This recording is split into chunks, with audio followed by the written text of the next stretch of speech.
7 দফা দাবিতে মালয়েশিয়া যেতে না পারা কর্মীদের অবস্থান কর্মসূচি।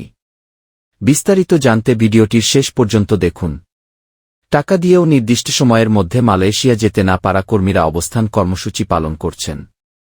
তাদের দাবি, তারা এখনও রিক্রুটিং এজেন্টদের কাছ থেকে অর্থ ফেরত পাননি। তাই অর্থ ফেরতসহ 7 দফা দাবিতে রাজধানীর ইস্কাটনে প্রবাসী কল্যাণ ও বৈদেশিক কর্মসংস্থান মন্ত্রণালয়ের নিচে অবস্থান কর্মসূচি পালন করছে।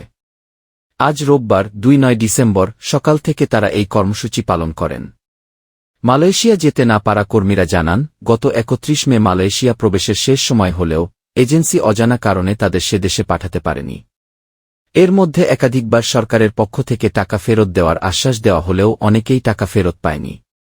অভিযোগ জানানোর পরও এর কোনো সুরাহা হয়নি। তাই দাবি আদায় না হওয়া পর্যন্ত অবস্থান কর্মসূচি চালিয়ে যাবেন তারা। তাদের 7 দফা দাবির মধ্যে আছে, টাকা দিয়ে 2 বছর সময় পার করেও মালয়েশিয়া যেতে পারিনি, আমরা আর মালয়েশিয়া যেতে চাই না, আমাদের টাকা ফেরত চাই। সিন্ডিকেটের 100 এজেন্সির লাইসেন্স বাতিল করে মালিকদের দেশত্যাগে নিষেধাজ্ঞা দিতে হবে এবং বিদেশে পলাতক মালিকদের পাচার করা টাকা বাজেয়াপ্ত করে ক্ষতিগ্রস্তদের দিতে হবে।